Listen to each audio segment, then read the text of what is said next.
Hai semua, selamat datang di channel Baca Saham. Pada video ini, kita akan membahas satu topik dengan judul apakah ada jebakan saham? Pastikan punya strategi yang tepat. Tapi seperti biasa, semua pembahasan ini bukan rekomendasi dan hanya informasi. Ingat, kerugian kamu tanggung sendiri ya. Saat video ini dibuat, IHSG sedang berada pada angka yang relatif tinggi dan banyak saham besar yang harganya cenderung naik. Tapi apakah hal itu menandakan bahwa pasar saham kita sudah pulih? Hal itu mungkin saja terjadi karena di saham tidak ada yang tidak mungkin. Tapi izinkan saya menampilkan beberapa hal menarik kepada kamu di video ini. Meski di satu sisi ada kemungkinan harga saham sudah pulih, tapi di sisi yang lain ada kemungkinan dalam 1-2 bulan ke depan pasar saham berpotensi koreksi lagi. Kenapa saya punya pendapat seperti itu? Mari simak pembahasan berikut ini agar kamu punya gambaran yang lebih luas. Lebih daripada sekedar tebakan yang benar atau salah, sebenarnya dengan mengetahui informasi yang lebih luas, kamu bisa mengambil keputusan dengan lebih tepat. Tidak hanya karena FOMO atau ikut-ikutan, tapi ada strategi dan money management yang diterapkan. Apabila harga saham naik, potensi keuntungan terbuka lebar. Tapi apabila harga saham tiba-tiba turun, kamu masih punya sisa dana dan strategi untuk mengatur agar bisa beli secara bertahap. Tapi ingat, seperti biasa, pembahasan ini hanya asumsi. Bisa benar, bisa juga salah. Semua risiko investasi tetap kamu yang tanggung sendiri. Ini merupakan data IHSG saat video ini dibuat, di mana per tahun 2024 masih menghasilkan kenaikan sekitar 1,54%.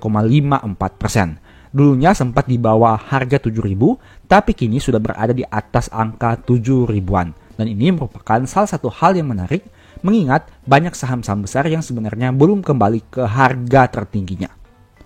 Sekilas kita lihat tentang probabilitas IHSG. Berdasarkan data yang kamu lihat ini, dalam 15 tahun terakhir, IHSG memiliki probabilitas yang rendah pada 3 bulan ini, yaitu bulan Mei dengan angka 40%, bulan September 43%, dan bulan November 29%. Itu artinya saat video ini dibuat pada bulan Agustus, sebenarnya ada 2 bulan yang mana berpotensi IHSG mengalami koreksi, yaitu bulan September dan bulan November. Setidaknya data ini berdasarkan data 15 tahun terakhir di IHSG. Nah, dari data ini juga kamu bisa lihat, sepanjang bulan September, IHSG pernah turun hingga 7,62% pada tahun 2011. Dan selama bulan November, IHSG pernah turun hingga 5,64% di tahun 2013.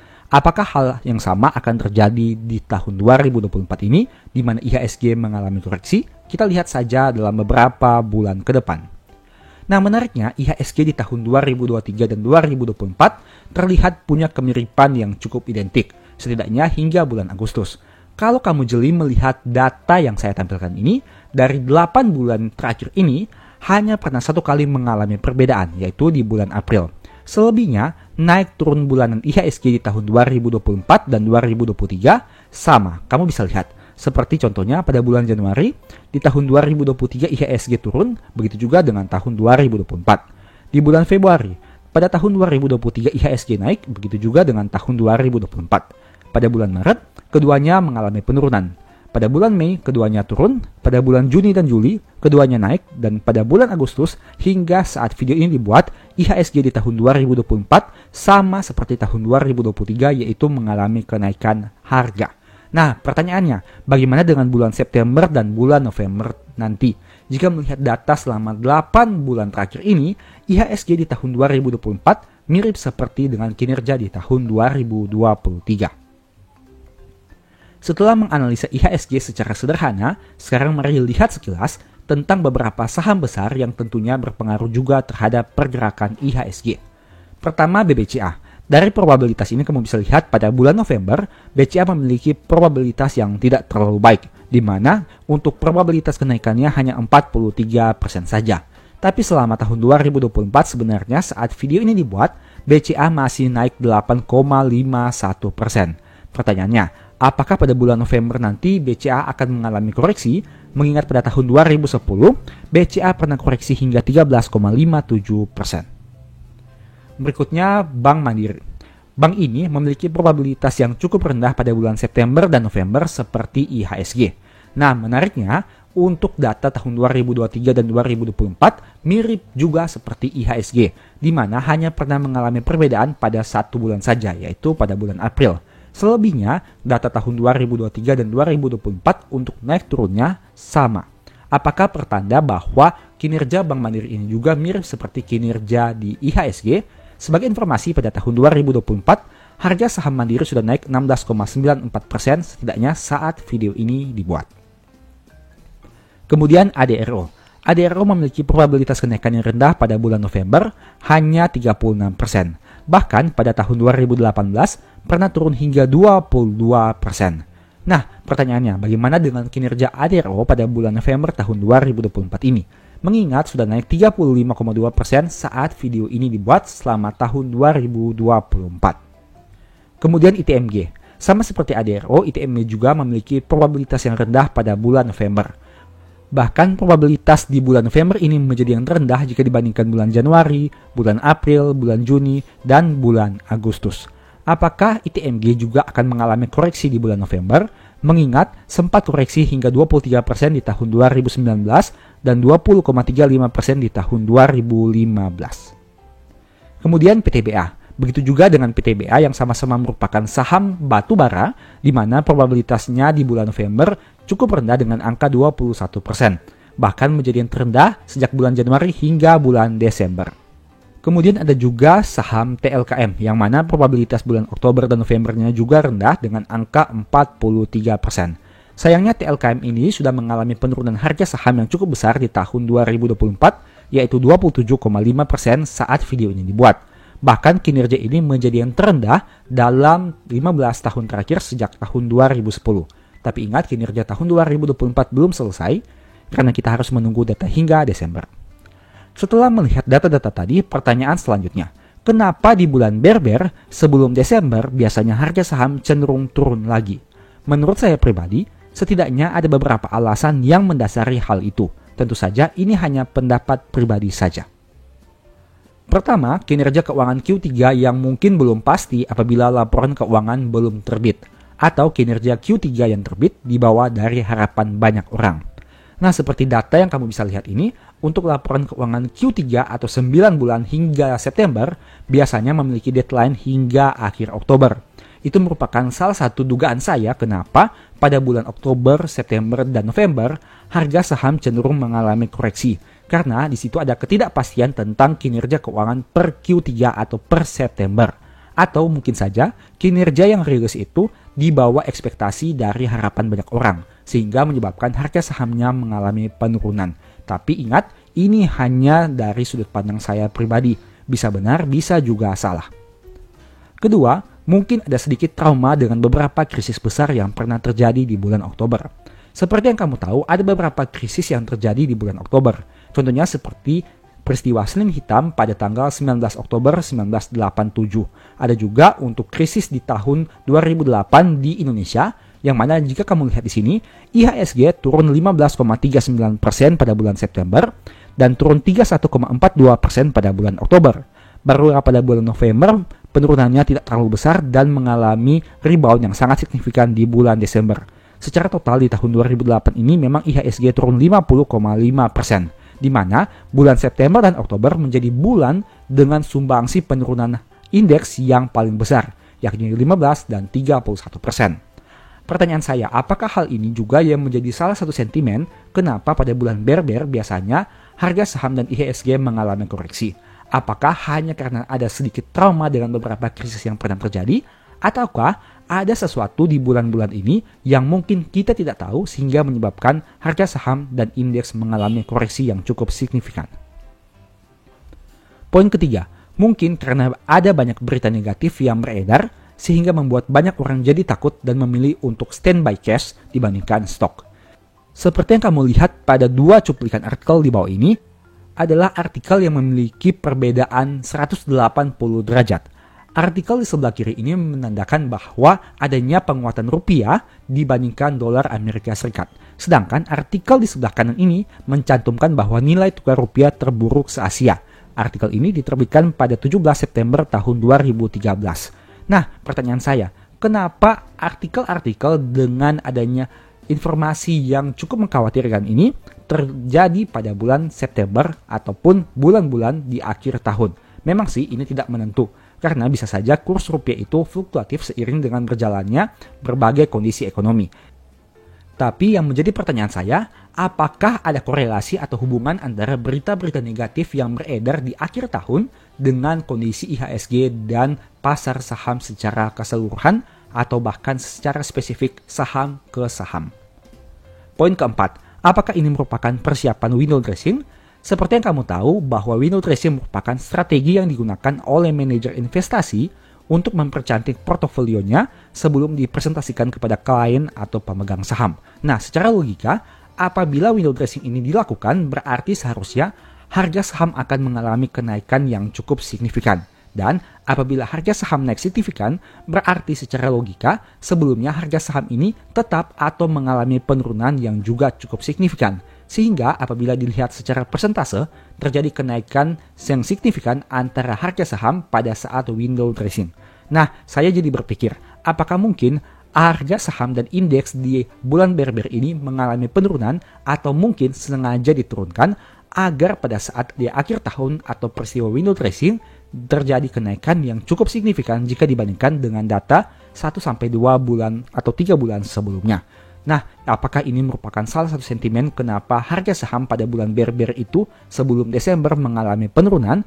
Kita tidak tahu. Yang jelas, kita hanya bisa melakukan antisipasi dan strategi yang matang agar supaya portofolio kita juga menjadi lebih baik di akhir tahun. Kita bisa memanfaatkan hal ini atau peristiwa-peristiwa yang pernah terjadi dengan berbagai probabilitas dan kemungkinannya untuk memaksimalkan portofolio kita. Karena ingat, di pasar saham tidak ada yang 100% pasti.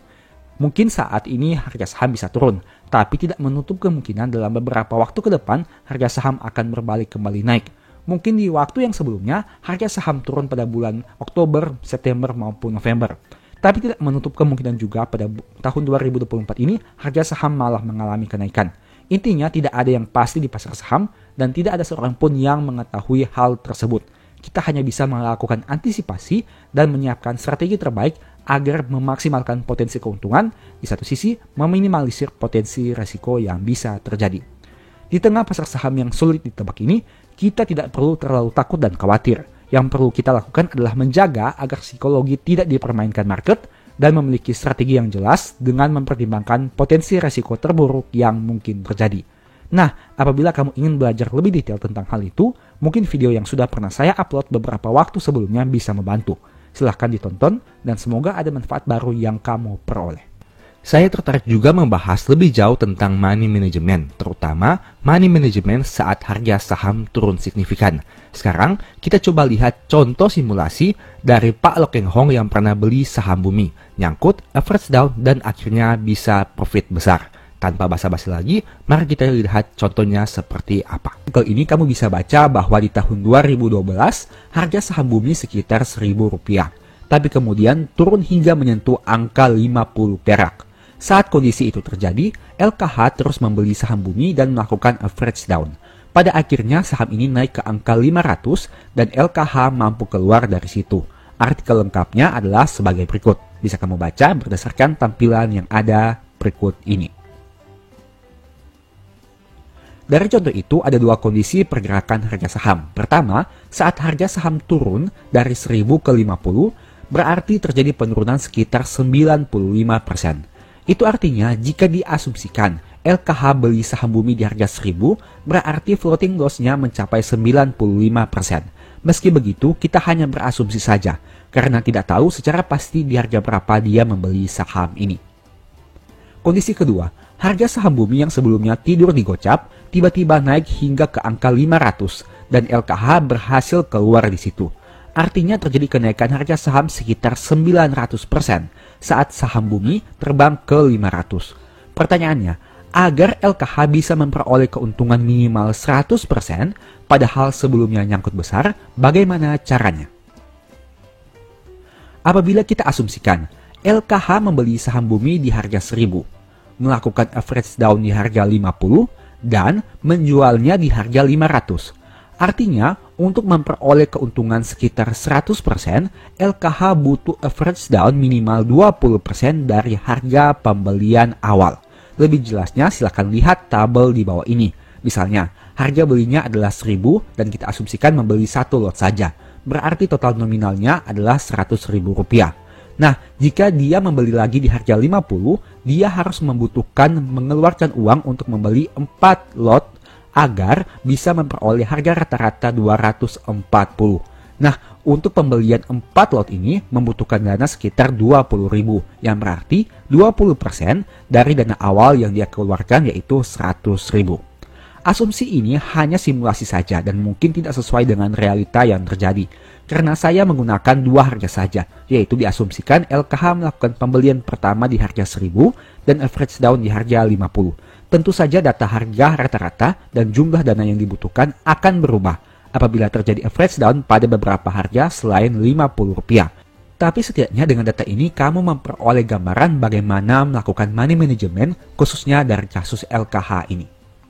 Apabila hanya menggunakan data ini saja, berarti untuk memperoleh keuntungan sekitar 100% saat menjual sahamnya di harga 500, harga rata-rata sahamnya harus di bawah 250, karena kenaikan dari 250 ke 500 adalah 100%. Dengan asumsi pembelian awal sebanyak 100 lembar atau 1 lot, berarti dibutuhkan average down 400 lembar atau 4 kali lipat lebih banyak pada harga 50, agar harga rata-ratanya menjadi 240, seperti yang saya sudah sampaikan tadi. Artinya dengan harga rata-rata 240, apabila harga sahamnya naik menjadi 500, berarti keuntungan yang diperoleh sekitar di atas 100%. Meski begitu, kamu bisa lihat bahwa dana yang dibutuhkan untuk membeli di harga 50 lebih rendah dibandingkan di harga 1000. Padahal, lembar saham yang dibutuhkan untuk memperoleh harga rata-rata 240 adalah 4 kali lipat lebih besar dari harga 1000. Pada contoh ini kita hanya gunakan asumsi 1 lot saja agar mempermudah perhitungan. Intinya yang mau saya tunjukkan di sini adalah bagaimana dampak dari average down yang akan mempengaruhi harga rata-rata pembelian. Tentu saja average down tidak bisa dilakukan dengan sembarangan. Coba kamu bayangkan bagaimana jika LKH langsung all in average down saat harga saham di angka 500. Tentu saja harga rata-ratanya bukan lagi 240, tapi menjadi di atas 500 per lembar saham. Inti dari simulasi ini adalah kamu bisa melihat hubungan antara harga pembelian awal dan jumlah dana yang dibutuhkan untuk average down. Semakin besar dana awal yang kamu keluarkan, membuat dana average down yang dibutuhkan akan semakin besar juga apabila penurunan harga saham tidak terlalu jauh. Pada contoh simulasi ini beruntungnya, harga saham turun 95% dari 1000 ke 50. Jadi di harga 50, dana yang dibutuhkan hanya 20% dari dana awal. Padahal lembar sahamnya harus 4 kali lipat lebih banyak. Coba kamu simulasikan sendiri, bagaimana jika harga saham yang kamu average down hanya turun 50%. Tentu saja dana yang dibutuhkan akan menjadi lebih besar. Saya sudah sempat mengatakan di video-video sebelumnya bahwa money management yang baik menurut saya pribadi akan jauh lebih berguna dibanding metode yang hebat. Kenapa? Metode yang hebat mungkin membantu kamu untuk membeli di harga yang terbaik. Tapi money management lah yang akan menyelamatkan kamu saat harga saham bergerak di luar prediksi atau terjadi penurunan yang sangat signifikan. Karena pada intinya tidak ada metode yang 100% tepat. Jika analisa kita tepat tentu tidak masalah. Tapi bagaimana jika analisa meleset? Plan B apa yang sudah kamu rencanakan selanjutnya? Itulah fungsi money management yang sebenarnya. Bukan untuk mencari profit paling besar, tapi untuk meminimalisir agar jangan sampai rugi terlalu banyak. Sebagai informasi, kalau kamu mau belajar tentang money management lebih detail, mungkin ebook The Stock Market dan strategi nabung saham ini bisa membantu. Di sana ada pembahasan terkait money management yang mungkin bisa bermanfaat bagi kamu. Info pembelian silahkan chat saja di nomor WA di akhir video. Pada video ini saya tentu tidak akan mengulangi pembahasan tadi, tapi akan membahas dari sudut pandang yang lebih luas. Ada satu hal menarik yang ingin saya garis bawahi tentang metode nabung saham, yaitu harga rata-rata. Poin ini jarang dibahas dan bahkan sering dilupakan. Bagi kamu yang sudah sering nonton video baca saham, kamu tentu sudah tahu bahwa saya sering mengkaitkan metode nabung saham dan dividen investing, di mana dalam jangka panjang, jika mengumpulkan lembar saham semakin banyak, akan ada saatnya dividen menjadi semakin besar juga. Nah, di video ini, saya tidak akan bahas topik itu lagi, tapi akan membahas dari sisi harga rata-rata. Harga rata-rata merupakan suatu harga yang akan kamu peroleh apabila rutin membeli saham. Artinya semakin rutin kamu beli saham, harga rata-rata juga akan semakin sering berubah. Apabila harga beli kamu semakin tinggi, harga rata-rata semakin tinggi juga. Tapi apabila harga beli kamu semakin rendah, harga rata-ratanya juga akan semakin rendah. Intinya, untuk memperoleh harga rata-rata yang cukup ideal, kamu perlu mengusahakan untuk membeli saham pada harga yang lebih rendah. Pertanyaannya, bagaimana caranya? Ada beberapa strategi yang mungkin bisa kamu gunakan. Pertama, mencari bulan dengan probabilitas kenaikan harga paling rendah. Dari data ini kamu bisa lihat bahwa saham BBRI punya probabilitas kenaikan paling rendah di bulan April, Juni, dan September. Saya mengambil contoh saham BRI, tapi kamu juga bisa gunakan saham yang lain. Kamu bisa lihat di sini bahwa pada bulan April, probabilitas kenaikannya hanya 30%. Pada bulan Juni, 44%, dan pada bulan September, 44%. Dalam 12 bulan terakhir, hanya 3 bulan ini yang punya probabilitas kenaikan di bawah 50%. Artinya kamu bisa memanfaatkan hal ini untuk melakukan pembelian saham. Kedua, mencari bulan dengan penurunan harga paling tinggi.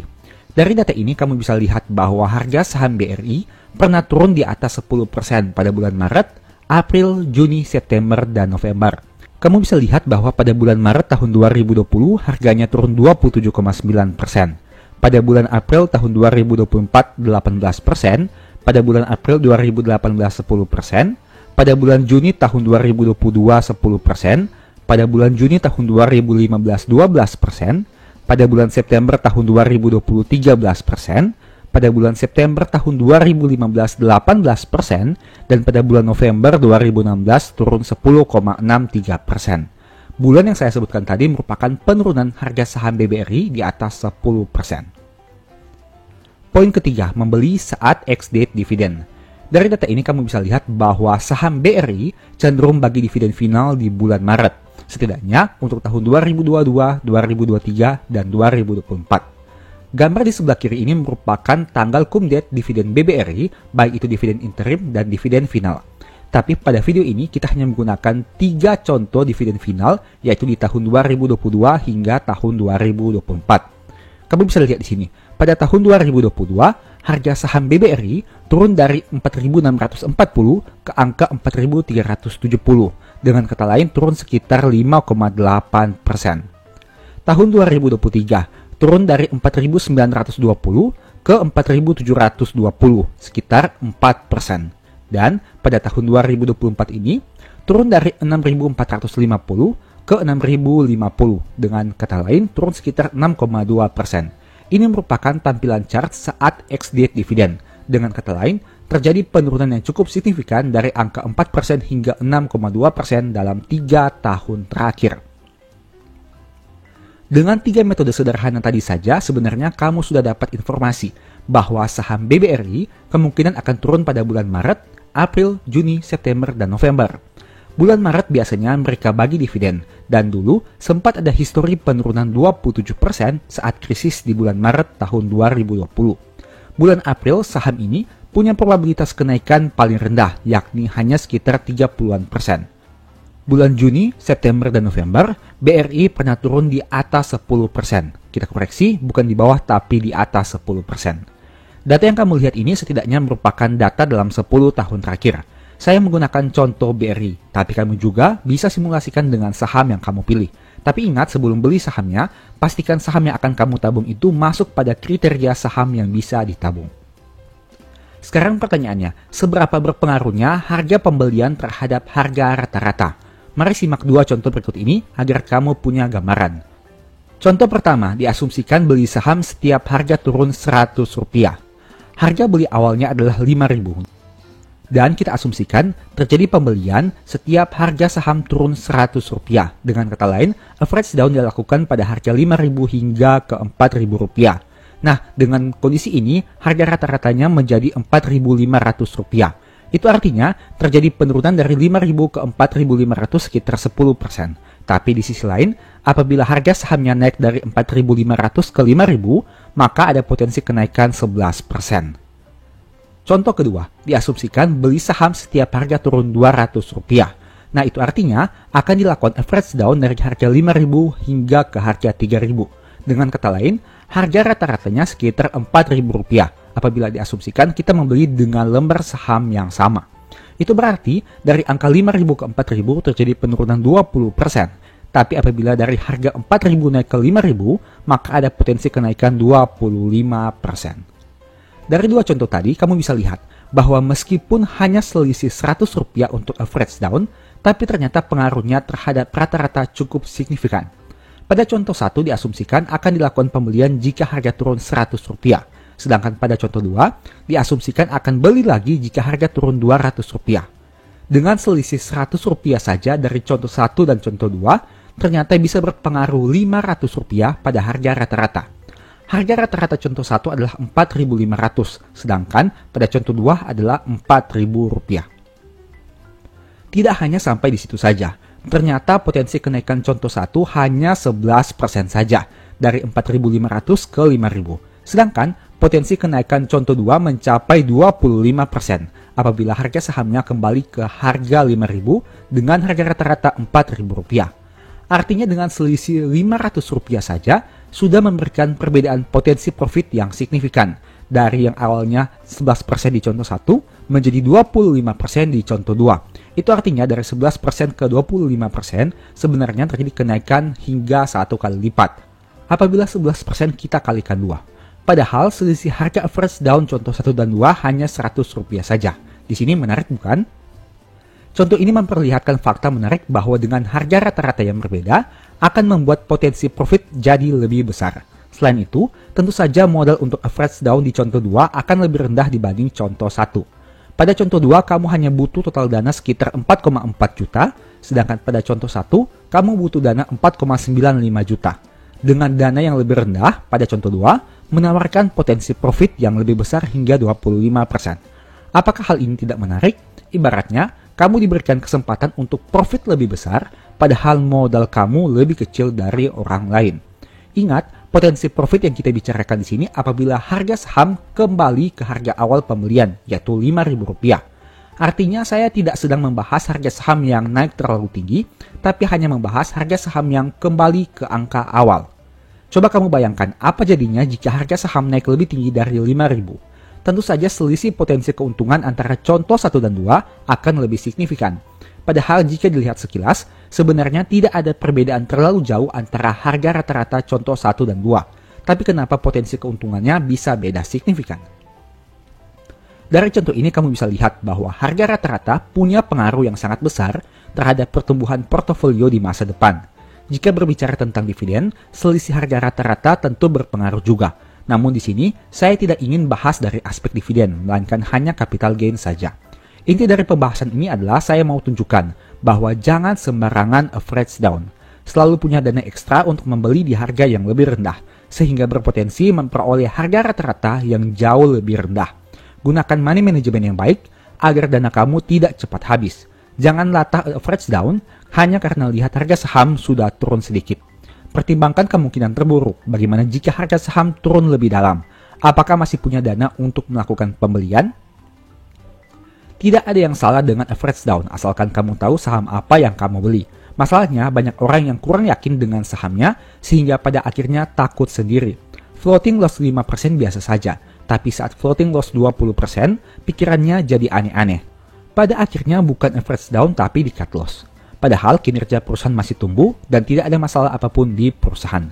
Alhasil, saat harga berbalik naik, mereka hanya bisa gigit jari karena sudah terlanjur cut loss dan batal memperoleh keuntungan yang maksimal. Statement yang saya sampaikan di sini bukan hanya teori tapi pengalaman pribadi.